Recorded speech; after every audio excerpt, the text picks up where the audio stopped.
Okay, shall we start? So today we are just going to continue from where we left off yesterday. Um, Yesterday we saw an example from George Eliot. Uh, it is an example of a classic realist novel, and Catherine Wellesley used a short extract from that novel to show how the authorial voice, the voice of the author, then the discourse between the characters, and the description which is provided in the passage. All of these serve as certain ways in which um, the reader is interpolated as a subject. Right. So we looked at how um, you know there is a certain authority that the author has, and when the author uses that authority to tell us something, uh, we consciously or unconsciously we relate to the truth value of those statements. We understand that there is some inherent truth in what the author says, and that is because the identity of the author is a reality.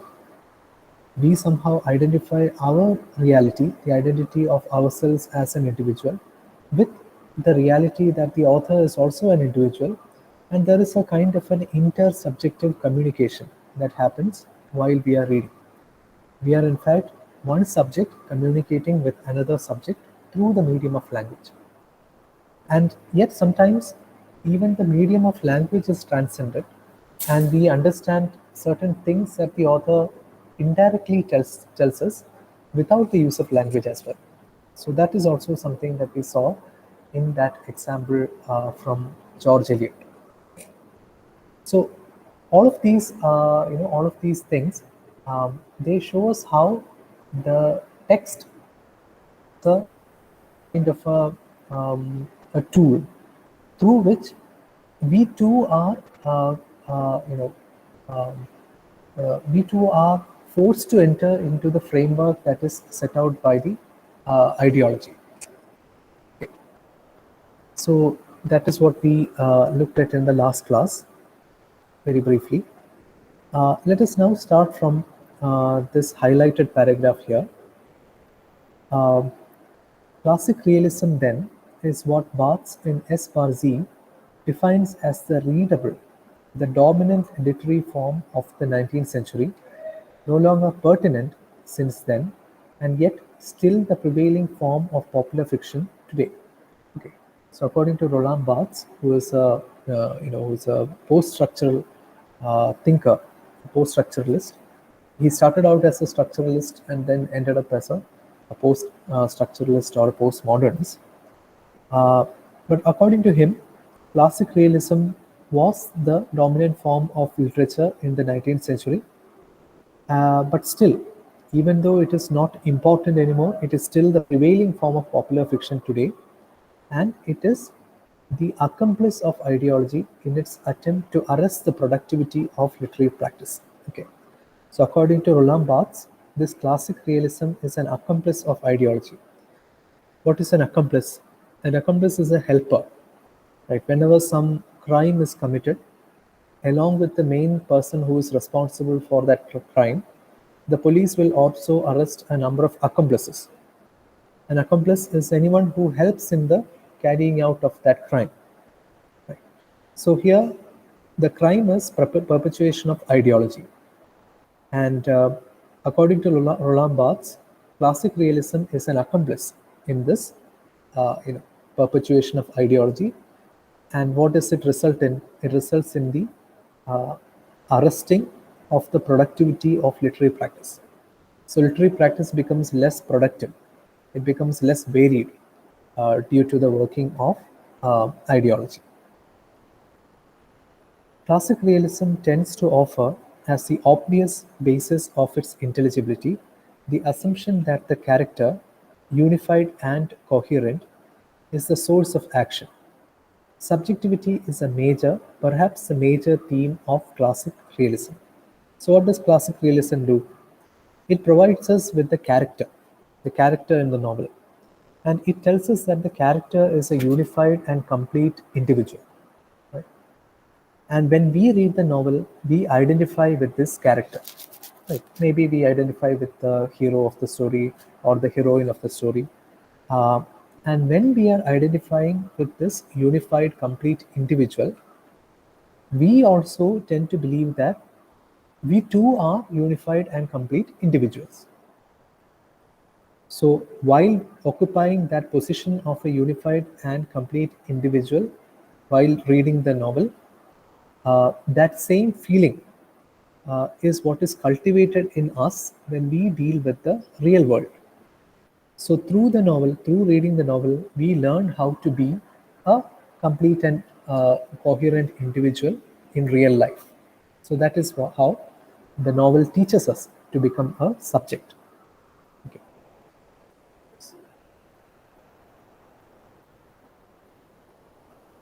So thus that is how through literature we learn how to be good subjects. Insight into character and psychological process is declared to be one of the marks of serious literature. It is largely the victory of character over action that distinguishes the high literature of modern times. So, in modern high literature, high literature is the literature which is, greatly praised critically. The kind of literature that wins a lot of awards. When you read such literature, you find that rather than the story as such, it is the characters who are very highly developed. Right? The story may not be important, or the story may be very ordinary compared to the psychological depth that is exhibited by the characters. So, in modern literature, we find that the characters become the centerpiece of the novel. Why is this so? This is because through these characters, the novel is trying to teach us how to be complete subjects. So by making these characters into very highly developed and complex subjects, the novel is indirectly telling us that we too, as readers, we too are subjects like these.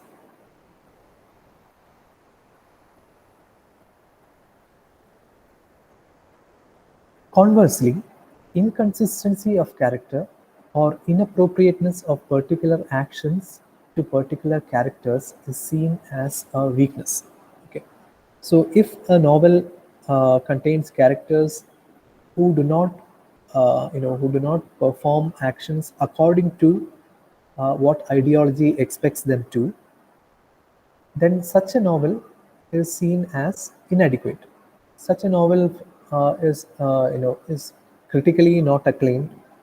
Uh, Critics will say that okay, this novel is not depicting the true character uh, in a in a in a truthful way. Okay. So character development becomes the highlight of these modern novels. It is because Emma is the kind of person she is that she behaves as she does. Sir Willoughby Pattern acts as he does because he is an egoist. Whether influenced by family relationships and upbringing, or by or simply mysteriously given, character begins to manifest itself in the earliest years of Maggie Tulliver, Jane Eyre, Paul Morrell, etc., for instance, and it proves a major constraint on their future development, on the choices they make, and the courses they pursue. So, in each of these characters, in each of these characters taken from classic modern literature, right, classic novels, we find that the actions of a character are explained by referring to their various kinds of personality traits. So each of these characters behaves in a certain way because of certain unchangeable qualities that they have. So when we read these characters, we also believe in the truth of these unchanging qualities. Okay. So when we see that the characters in the novels that we read are, very kind people or cruel people or happy people, we believe in the truthfulness of being kind or happy or cruel. We imbibe or we indirectly understand that these are true things about characters. So we too, when we consider our own psychological profile, we too will think that I am a egoist, or I am a kind-hearted person, or I am I am at heart I am something, some characteristic. So through the characters, we try to identify similar traits in our own life.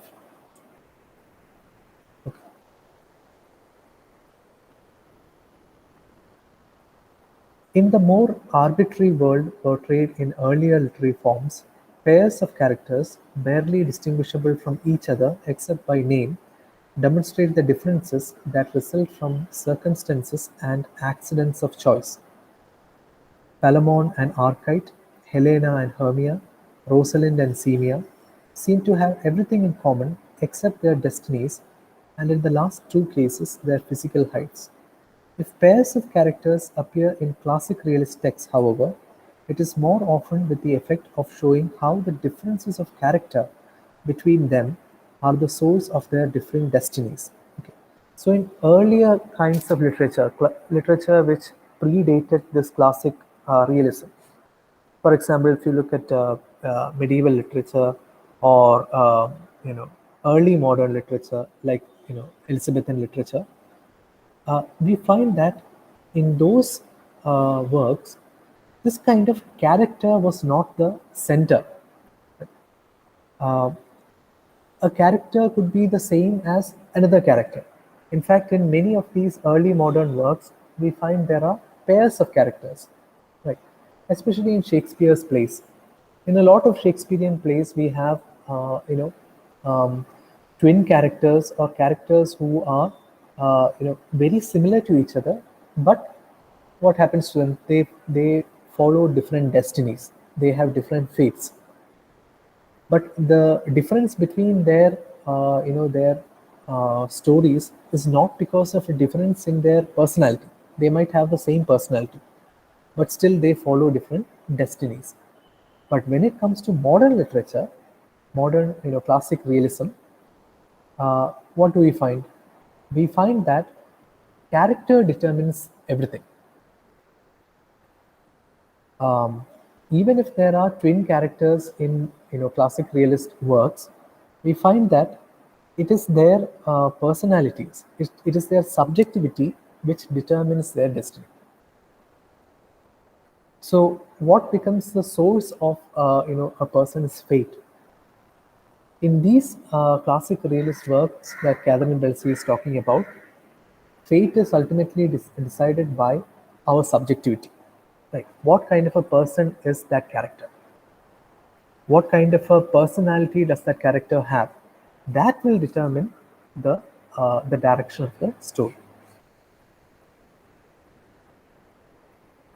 When Dorothy rejects Sir James Chatham and Celia marries him, their respective actions are seen as consistent with the character patterns established for them at length in the opening pages of Middlemarch. Eleanor and Marianne Dashwood are naturally different, and if Marianne acquires at 19 the sense that she lacked at 17, it is at the price of a considerable period of illness and convalescence. Okay. So, in case a character undergoes some change, right, usually in these classic realist works, the focus is that subjectivity is paramount. Right? So when we say that subjectivity is the most important thing about a person, we also tend to say that it is something which is fixed. In case the characters in these novels undergo a change in their personality, that is only through the only through the working of certain very traumatic incidents. So in this particular example, a character called Marianne Dashwood. This Marianne Dashwood, she is depicted in a certain way when she is 17 years old, right? And then at 19 years old, she undergoes a little bit of difference, right?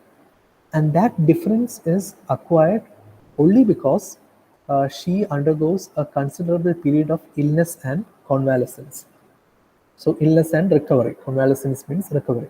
So it is only through undergoing this kind of a traumatic experience of illness, only that is able to change one's character, and that too not by much. Okay.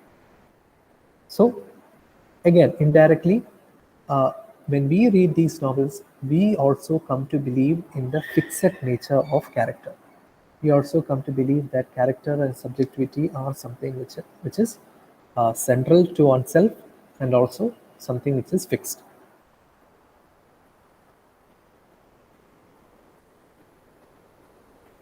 Okay. The illness marking such adjustments of character was to become a convention of 19th century fiction, and the problem of change it symbolizes forms a striking contrast to the rapid transformations of, for instance, Shakespeare's erring prodigals, Prince Hal, Angelo, and Bertram, who are able to enter so promptly into the possession of virtue, a quantity equally and readily available to all repentant sinners. So, if you look at Shakespeare's works, the idea is completely different. In Shakespeare, character, personality was not seen as something which is fixed, something which is unchangeable, right? So, in Shakespeare, characters undergo these rapid changes. Um, in a play like Macbeth, for instance, you know, till Macbeth met those three witches, he was a very good man, right? He was one of the most trustworthy people in the king's company, right? The king used to trust him very very much. But once he met those three witches, his character undergoes a 360-degree turn immediately. He becomes possessed by ambition, and that kind of a sudden character change is, it is not conceivable in classic realist fiction, because character is something which classic realist fiction supposes to be uh, the core of a person. We cannot go on changing the core of a person so suddenly. So that is the belief that classic realist literature had, which was completely different from what somebody like Shakespeare used to believe. Okay. You can look at other plays by Shakespeare too. If you look at Othello, Othello's love for Desdemona is very deep. Right? It was something which was developed gradually over a long period of time through the conversations that these two had. They used to share stories, and Desdemona used to be very eager to listen to Othello's stories, and Othello fell in love with her. But very slight nudges from Iago are able to turn this love into suspicion. Just a missing handkerchief, right? Just the just the loss of a handkerchief is able to turn Desdemona from a faithful wife into somebody who is unfaithful in the eyes of Othello. So such kind of change is something which is very very rare in classic realism. Okay. Um, yeah. Their tragic counterparts in Renaissance drama fall equally readily into vice.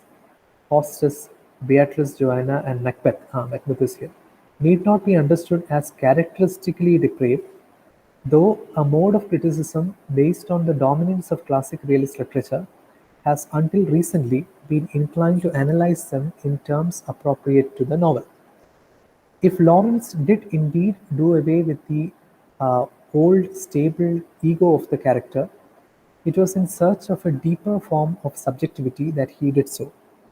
It is um, it is difficult to imagine Miriam being like Clara, Gudrun like Ursula, or Gerald like Birkin. So these are all pairs of characters. One is drawn from modern literature, and the other one is drawn from pre-modern literature, Elizabethan literature. And basically, Catherine Belsey is contrasting these two kinds of characters and telling us that uh, while classic realists or modern characters are all based on their subjectivity, earlier characters were free from this kind of a limitation.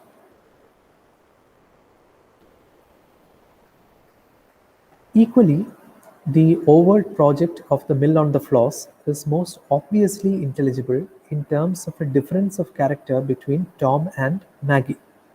Okay. In the example that we saw, what is the difference between Tom and Maggie? They are both siblings, right? Tom is the brother and Maggie is the sister. And both of them are the children of Mr. Tulliver, right? Both of them have been brought up in the same household. So most of the things that are relevant in their context are the same family, same kind of upbringing, same kind of values, etc. But then what is different between them is that they possess different characters.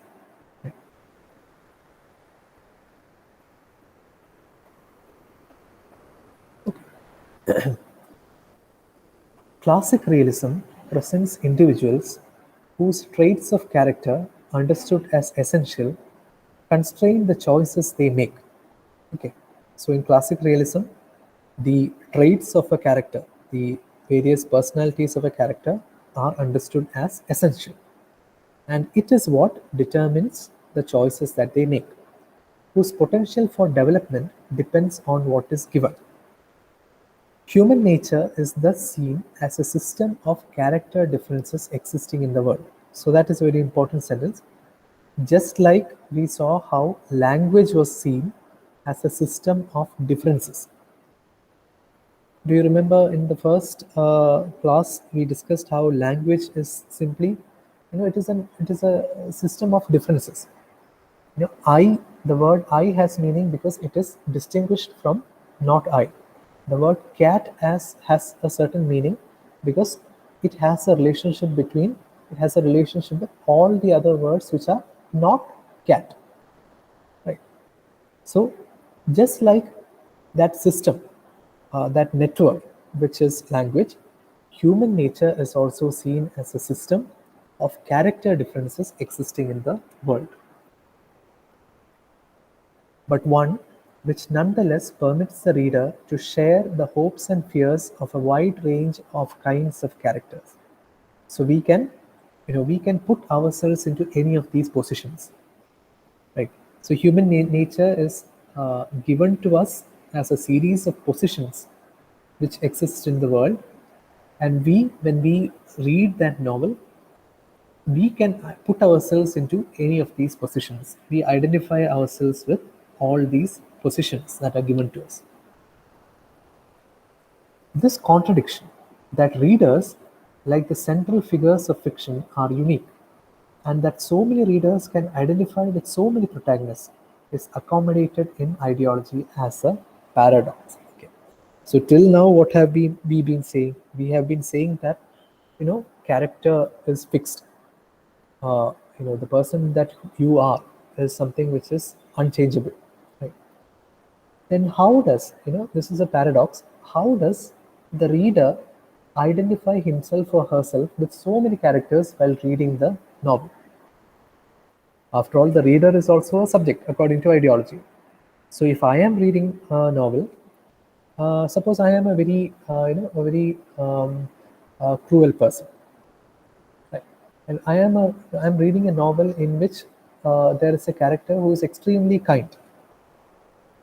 While I am reading this novel, even though I am a cruel person, I am able to identify with this kind character. So how is that possible? And this, this odd observation, this contradiction, this is explained in ideology as a paradox. So this is a paradox. So anything which doesn't fit the ideology is explained as a paradox. A paradox is an unexpected result, right? You go do something expecting some outcome, but the real outcome turns out to be the opposite. So that is a paradox. So while reading, we are able to identify with so many characters, uh, while the characters that we are reading about is not able to change from their position, whatever position that they are given. Okay. So I hope that is clear. There is no character in Middlemarch with whom we cannot have some sense of shared humanity. In Heart of Darkness, Marlowe is appalled to find in the jungles of the Congo a recognition of his own remote kinship with primeval savagery. And why not? The mind of man is capable of anything, because everything is in it, all the past as well as all the future.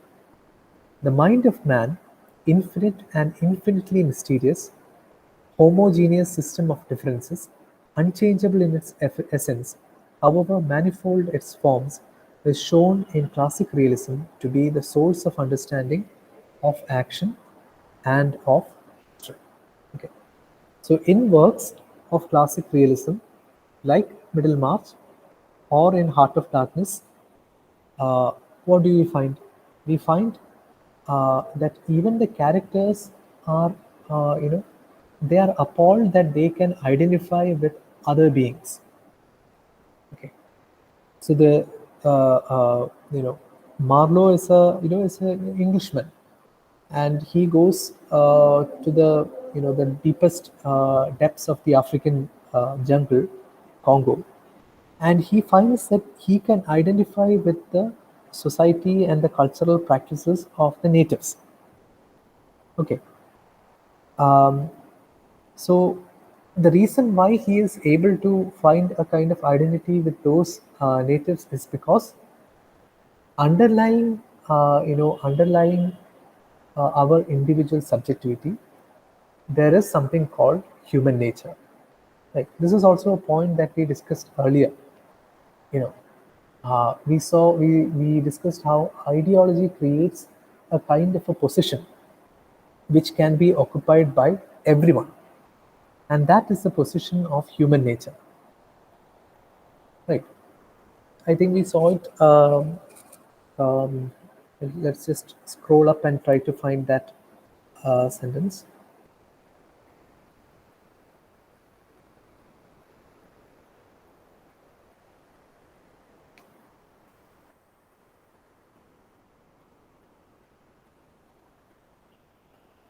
See, this is on page number 7 of the novel.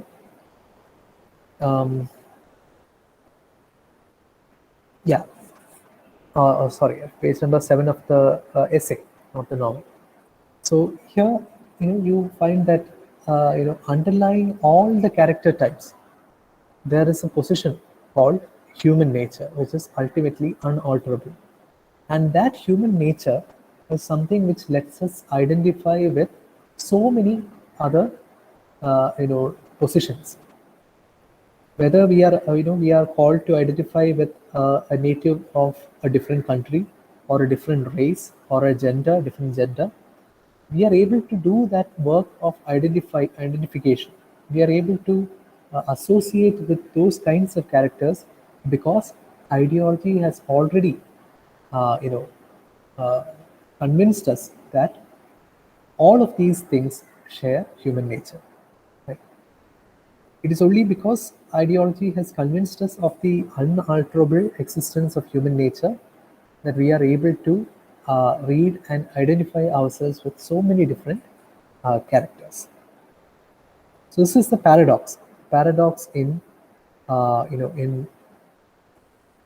classic realism, as well as the working of modern ideology.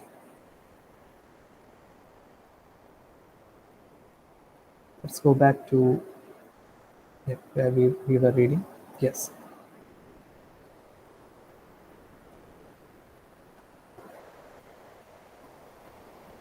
So we come to believe the source of meaning, that we obtain while we are reading a text, it's ultimately coming from that human nature, right? The mind of man, like infinite and infinitely mysterious, homogeneous system of differences, unchangeable in its essence, however manifold its forms. Right? This is the source of all the meaning that we read.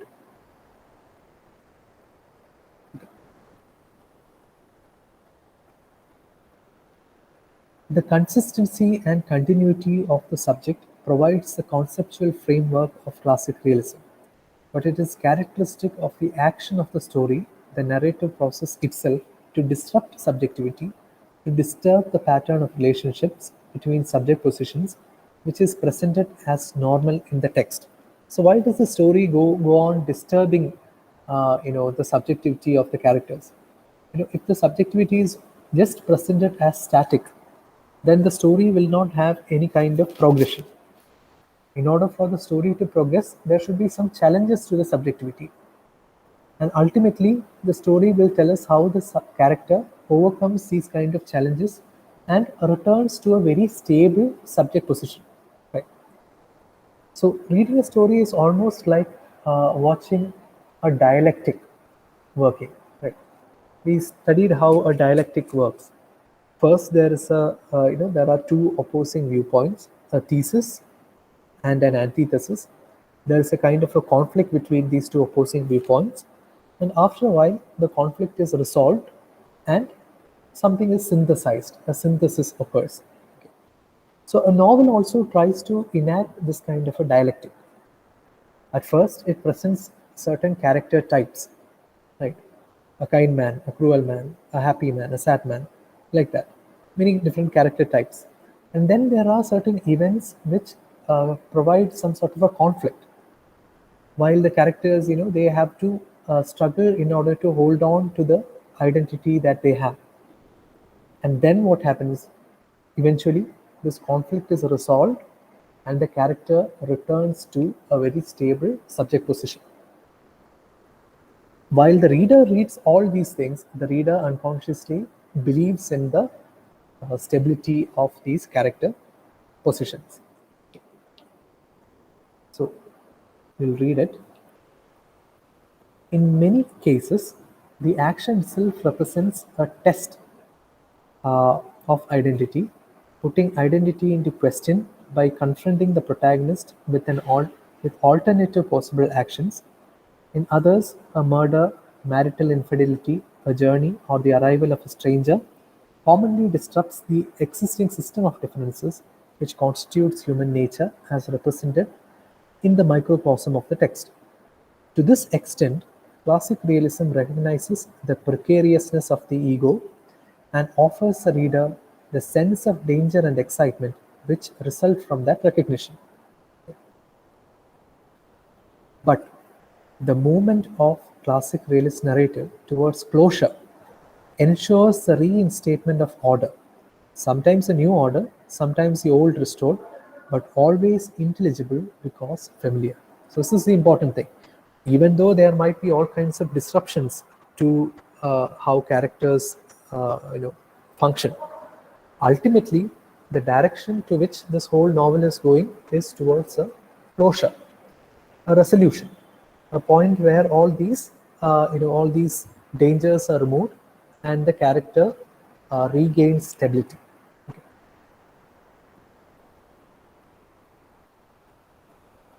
Decisive choices are made, identity is established, the murderer is exposed, the marriage generates a new set of subject positions, etc.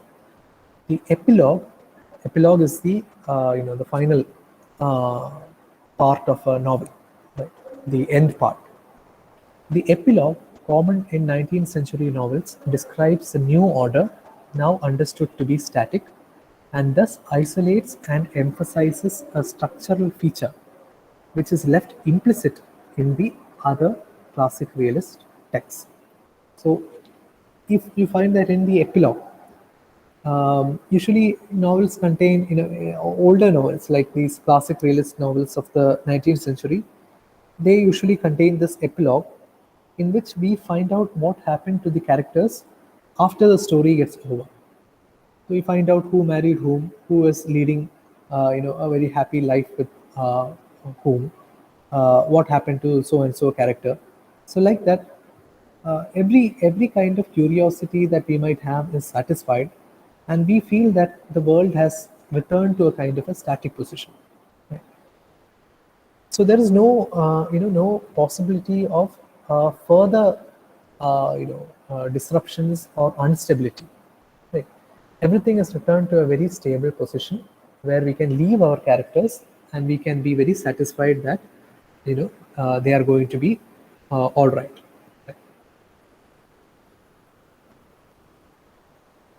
Look at how Jane Eyre, uh, you know, ends her novel. Jane Eyre tells her reader. Jane Eyre is the character, so Jane Eyre tells, "My tale draws to its close one word respecting my experience of married life, and one brief glance at the fortunes of those whose names have most frequently recurred in this narrative, and I have done." Right. So it is a very, it's a very static kind of an ending.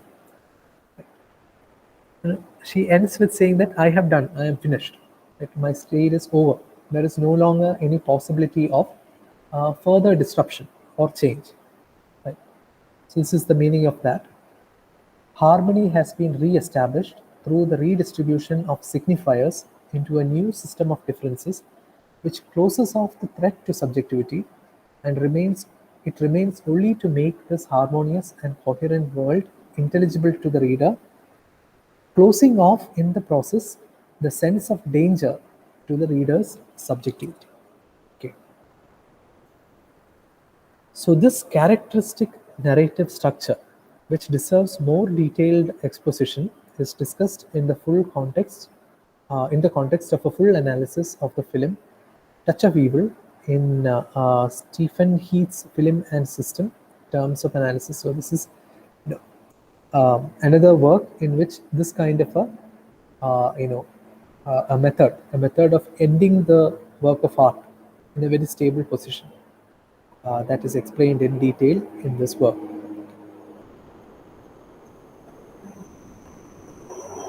Okay. Jane Eyre addresses itself to the reader, directly interpolates the reader as subject, as a you, who is addressed by the I of the discourse. This interpolation, in turn, facilitates the interpolation of the reader in the narrative by the presentation of events from a specific and unified point of view. The meeting between Odysseus and Nausicaa in the Odyssey, or the death of Priam in the Aeneid, provide no specific position in the scene for the reader. So, in the Odyssey and the Aeneid, these are all classic Greek works, right? Very ancient texts. In those texts, the author doesn't directly address the reader. There is no interpellation of the reader as such. Right? You don't get to occupy a position from where you can see the story. But in classic realist works like Jane Eyre, you are given a certain position from which you can approach the story. But classic realism locates the reader in the events. We seem to see Mr. Brocklehurst through the eyes of Jane as a child. So this is how Jane Eyre, the character, describes Mr. Brocklehurst. So she's a child. So we also occupy the same point of view of a child. Usually when children look at things, everything seems very tall, right? Because they are very short, they don't have that kind of a viewpoint. So this is how Jane Eyre sees Brocklehurst. I looked up at a black pillar. Such at least appeared to me at first sight the straight, narrow, sable-clad shape standing erect on the rug. The grim face at the top was like a carved mask placed above the shaft by way of capital. Right? So, Mr. Brocklehurst looks like a black pillar.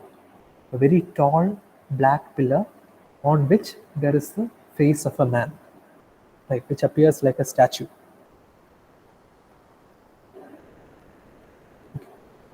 Besides emphasizing the concern of the text with subjectivity, this technique also limits the play of meaning for the reader by installing him or her in a single position from which the scene is intelligible. This is not an inevitable consequence of first-person narrative. Aeneas recounts the death of Priam, nor is it confined to that particular form. Here is an episode from Oliver Twist. So, what is Catherine Betsy telling us? This kind of a literature also locks us into a specific point of view. Okay. So, we as the reader, we have to occupy a certain position from where we can read the text. So while we are reading and identifying ourselves with the character, we are also being put into a certain physical context. Okay. We look at the world of the novel through the eyes of a character. So whatever physical context that character is described in, it is from that position that we see whatever happens in the novel. Okay.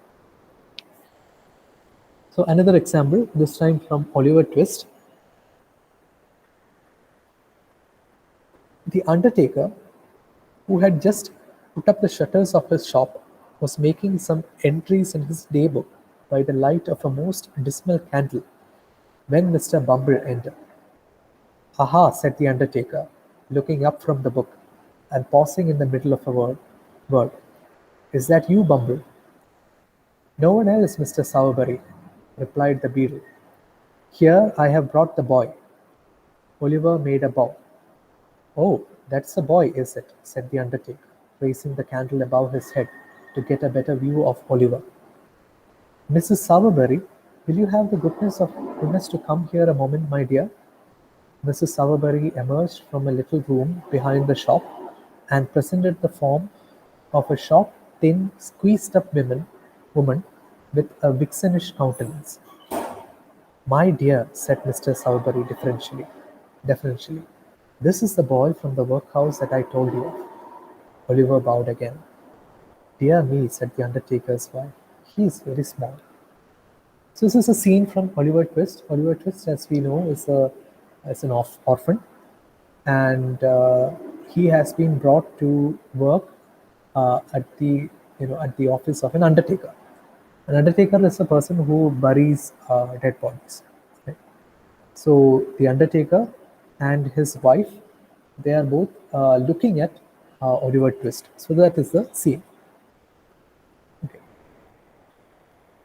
So the scene, since again the narrative is full of visual detail, is viewed from a quite specific point of view just inside the door of the shop. So the way the scene is described, we see the scene. In the words used in this passage, we are almost able to see the scene. But from where do we see it? We see it from a position which is just inside the door of the shop. And actually in the novel, who is standing at that place? It is Oliver Twist. Right. So we are seeing the entire scene as if we are standing, just at the same position that Oliver Twist is standing. Okay. The raising of the candle, the emergence of Mrs. Sowerberry, and her appearance are all presented to this single place, the place of Oliver, who is the center of consciousness of the episode. We see what Oliver sees, and to this extent we identify with him. But we also see more than Oliver sees. We are aware of his bow, narrated in the third person. We know that the undertaker has just put up the shutters and that he pauses in the middle of a word. Okay. So although we occupy the same position that Oliver is standing in, we also know more than Oliver. Right? We know what happened before Oliver came into that room.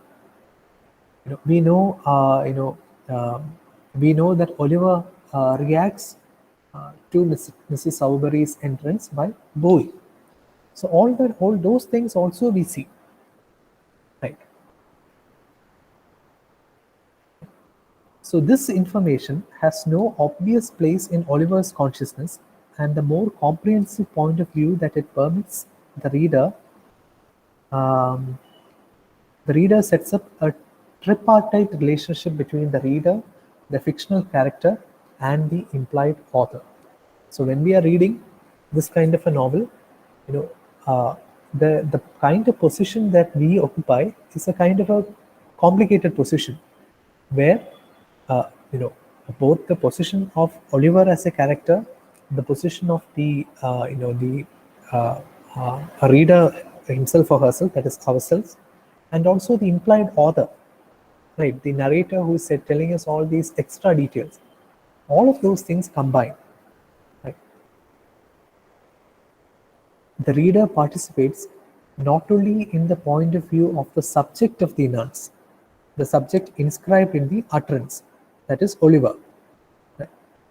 But also in the point of view of the subject of the enunciation, the subject who narrates, who shows Oliver's experience to the reader, that is the implied author.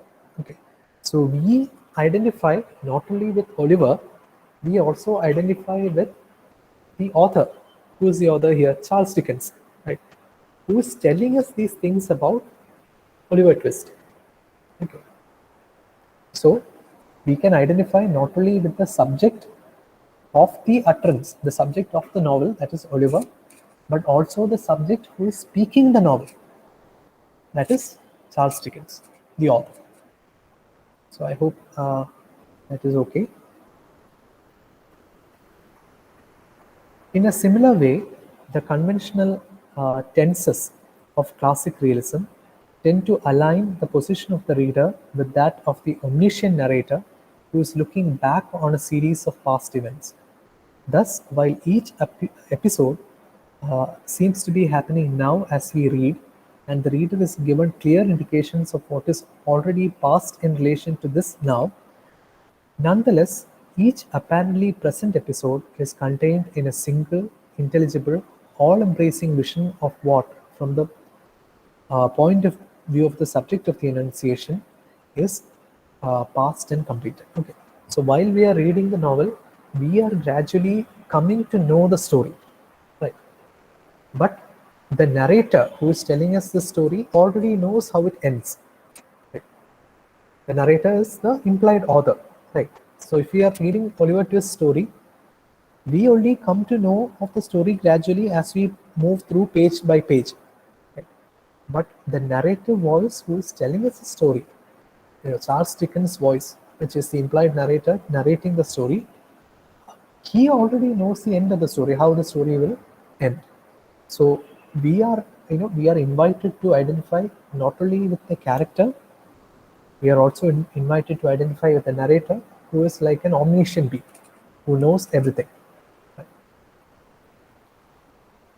Okay, so in this way, heterogeneity, variety of points of view and temporal locations is contained in homogeneity. Okay, so we are all talking about homogeneity, about how the subject is uniform, about how the subject is a complete, unified individual, everything. So even within that subject position that we are all interpolated into, we can still find many instances of these kinds of heterogeneity. Heterogeneity means differences. So there is a kind of diversity, a kind of variety in reading. It is not just that you are, put into a jail cell. When we are invited to occupy various kinds of positions, it is not like entering into a jail cell and the author locks the key and goes away. That is not what happens. It is like walking through a very vast and empty, uh, hotel, where there are, hundreds of rooms, and you can enter into each room. And if you are not in any of the rooms, you are walking down the corridors of this hotel along with the author. Like you're talking to the author, walking through the corridors, and getting a overall understanding of what is going on. Okay. So the text interpolates the reader as a transcendent and non-contradictory subject by positioning him or her as a unified and unifying subject of its vision, according to Heath, 1976. This construction of a position for the reader, which is a position of identification with the subject of enunciation, is by no means confined to the third-person narrative, where authorial omniscience is so readily apparent. In distinguishing between reliable and unreliable first-person narrators, the reader assumes a position of knowledge of a history, a truth of the story, which may not be accessible to the dramatized narrator who, as a character in the text, is the subject of the enance. Jane Eyre, as a child, often has less understanding of the implications of the uh, implication of C's of the perception. What is the meaning of C's? Okay. Of Lockwood or Nellie Dean do not prevent the her experience and the read. I think there is some spelling mistake here. Jane Eyre, as a child, often has less understanding of the implications of the C's of the perception of Lockwood or Nellie Dean. Do not prevent. Uh, okay, I think it is best to leave that sentence because it doesn't make much sense. In Wuthering Heights, the okay, inadequate reader. What is this? I think there is something wrong with this particular paragraph. Wuthering Heights inadequate reader from seeing to apprehend the real nature of the relationship between Catherine and Heathcliff. Okay, something has gone wrong. Maybe I can find another text from which I can you know, correct these couple of sentences. Some processing error has taken place in this sentence. Okay. Let's go to the next paragraph. Maybe that is okay. Browning's dramatic monologues, to cite an extreme example, invite the reader to make judgments and draw conclusions not available to the speaker. Okay, so basically the point that is being made in these couple of paragraphs is that, you know, the way the reader is able to identify with both the subject positions of the characters as well as the subject position of the narrator, that feature is not something which is confined to first-person narratives or third-person narratives. Right? It is something which is found in almost all, classic realist works. So whether the novel is narrated in the first person or the third person, the reader is able to change their, the kind of position that they identify, and perhaps reach more knowledge, perhaps acquire more knowledge than the characters in the story. So another example that is given here is from uh, um, uh, Robert Browning's dramatic monologues, right? His poems. I'm sure you have read poems like "My Last Duchess," right? So when we read that poem, we are listening to the Duke speaking about his late wife, right?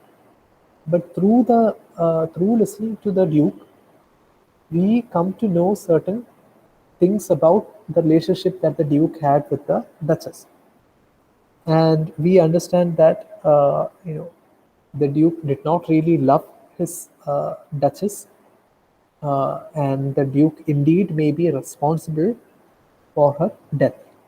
Right? So that is a knowledge that the Duke himself is not going to share with us directly, but it is the implication of what he says. Okay. Okay. Robert Langbaum perfectly describes the common reading experience in which the knowledge of the reader seems to surpass the knowledge of the speaker, but to be a knowledge shared with the author, so that author and reader independently produce a shared meaning which confirms the transcendence of each. Okay, so while we are reading it, we, the reader, along with the author, create a shared meaning which transcends. To transcend means to go beyond. So it goes beyond the scope of meaning of each individual. Right? It is more than just the meaning from the author or just the meaning from the characters. The meaning that is created while while the reader reads the novel is beyond both. Uh, let's read this. It can be said of the dramatic monologue generally that there is at work in it a consciousness, whether intellectual or historical, beyond what the speaker can claim to. And here, the speaker means the person who is telling us the narrative. So, in My Last Duchess, it is the Duke. This consciousness is the mark of the poet's projection into the poem, and it is also the pole which attracts our projection, since we find in it the counterpart of our own consciousness. So when we are reading My Last Duchess, it is not, our subjectivity is not just encountering the character of the Duke. We are also encountering the projection of the poet, that is Robert Browning himself, who has created this poem. And we are actually having a conversation with Robert Browning, while reading this poem, a kind of an intersubjective communication.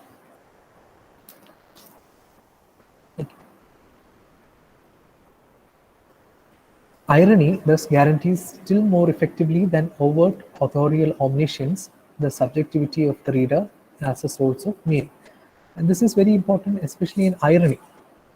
Irony can be understood only if a reader is able to participate. Right? When something is mentioned ironically by the author, only a very aware reader is able to appreciate irony. Right? Otherwise, irony will be misunderstood.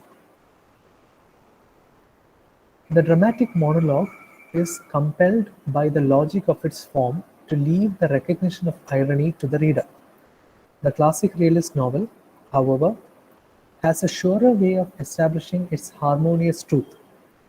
Perhaps the commonest pattern in the novel is the gradual convergence of the voices of the subject of the enunce and the subject of the enunciation until they merge triumphantly at the point of closure. At the end of the detective story, a reader, author, and detective all know everything necessary to the intelligibility of the story. So this is a method that is used in classic realism, where gradually the point of view of the character, that is the subject of the enunce, the point of view of the implied author, the narrator, that is the subject of the enunciation, and the point of view of the reader, everything converges together into one position at the end of the story. Okay. An example is, how at the end of the detective story, everybody knows the mystery, right? 19th century protagonists learn by experience until they achieve the wisdom author and reader now seem to have possessed all along. Paradoxically, the protagonist's discovery also has the effect of confirming the wisdom of the reader. Wayne Booth describes the position of the reader who has completed Emma.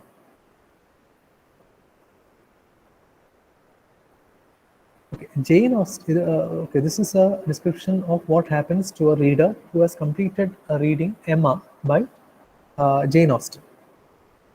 Okay. So Jane Austen has learned nothing at the end of the novel she did not know at the beginning. Okay, she knows everything right from the beginning. She needed to learn nothing. She knew everything of importance already. We have been privileged, we means the readers, we have been privileged to watch with her as she observes her favorite character climb from a considerably lower platform to join the exalted company of Knightley. Jane Austen, and those of us readers who are wise enough, good enough, and perceptive enough to belong up there too. So what did we do when we read Emma? We watched how the character gradually evolved into uh, a person who knows everything that the author and the reader already seems to know. Okay. So if reading is a kind of a conversation between the author, the character, and the reader, the author and the character are privileged, and they are watching the author and the reader are privileged, and they are watching the character slowly evolve into a position from where all three of them reach some sort of an equality. Right.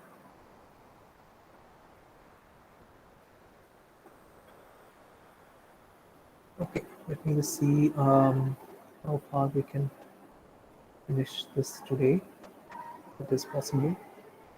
So basically, we get more examples from different kinds of texts here. Let's see if there is anything.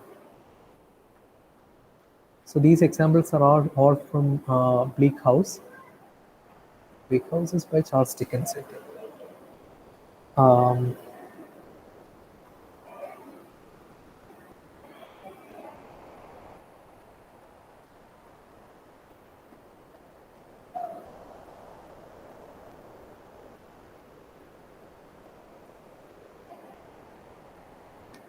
okay, so basically, till the end of the essay from here, it is mostly examples taken from more works. Um, Let us just read the concluding section. Maybe we'll get some more insight into how Catherine Belsey is closing out this argument. Let me just see after this example, maybe.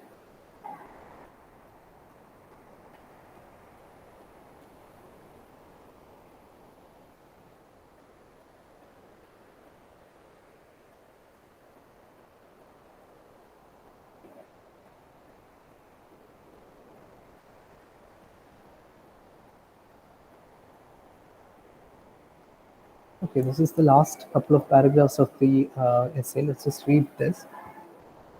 The social comment which the text makes explicit is thus placed.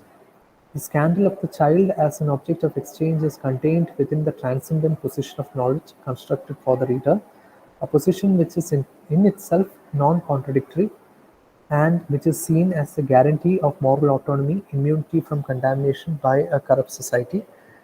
Initially and continuously constructed in language, the subject finds in the classic realist text a confirmation of the position of autonomous subjectivity represented in ideology as obvious.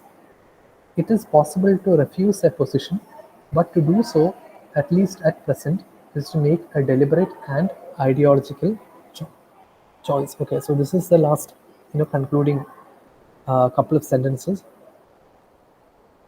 Um, Let us try to look at this first, and then maybe if we get more time, we will look at the couple of examples that precede it. I think the main example is from Bleak House, and another novel, Henry James's What Macy Knew. Okay. So we have just skipped those two examples for the time being. We'll come back to those examples because we are almost out of time. Let us just look at how the essay ends, and then when we get more time, we'll come back to those two examples. Okay. So I hope these two last sentences are clear. I want you to just read these two sentences for yourself, and ask yourself whether you understand the meaning of these two sentences. If you don't understand the meaning of these two sentences, then that means that you have to read the text a little more, or perhaps you need to get your doubts clarified. So, is there anybody who is unable to get the main idea which is presented in these two sentences? If if you find that, or maybe as, one or two of you can summarize what you understand from these two sentences, and if it is okay, I can I can tell you that you have understood. Or maybe if it is not okay, I can explain it a little more.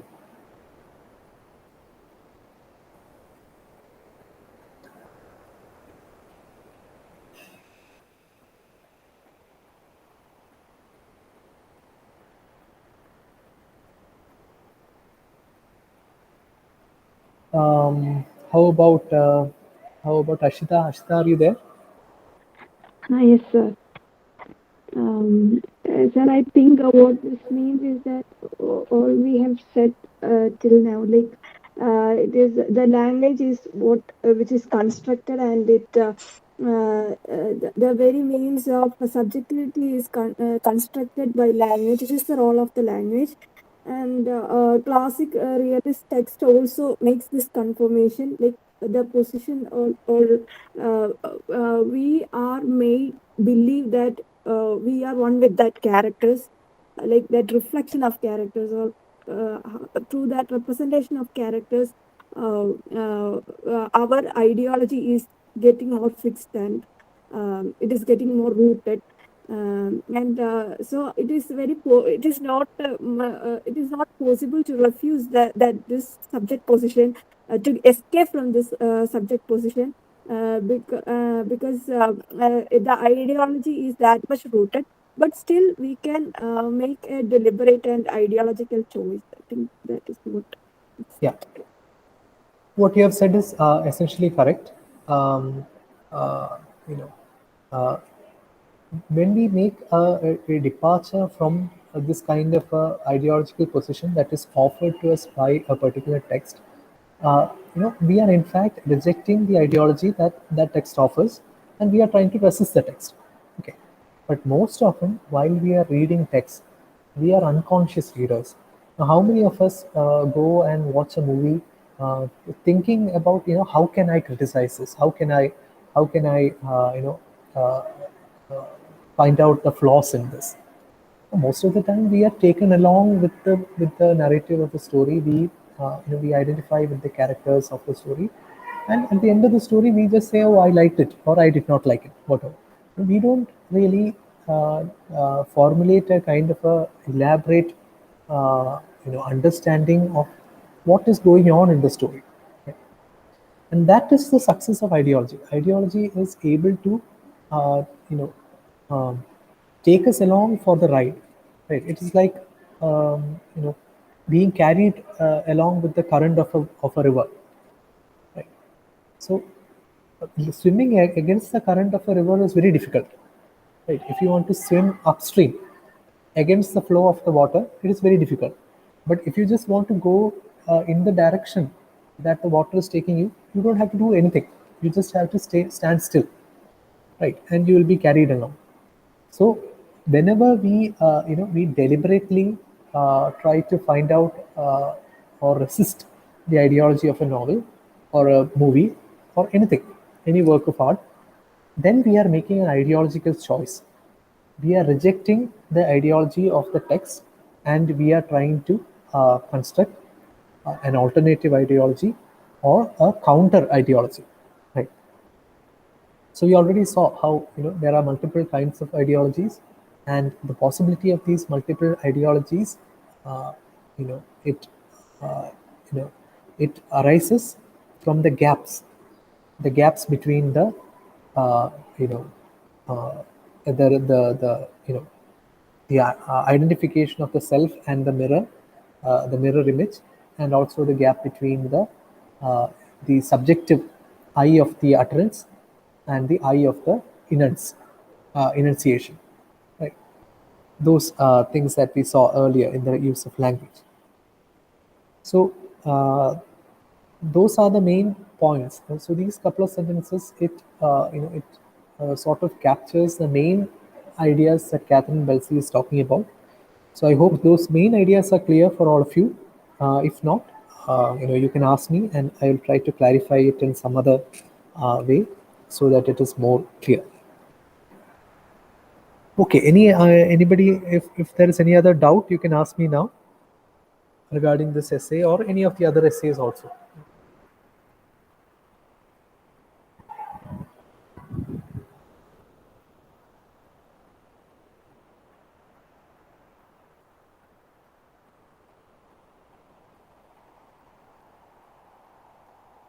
Okay, so I guess there are no doubts. If you do have any doubts, you can send them to me through WhatsApp or email. I will get to them. So for now, we will end the class, and you can go and prepare for the evening's exam. Okay.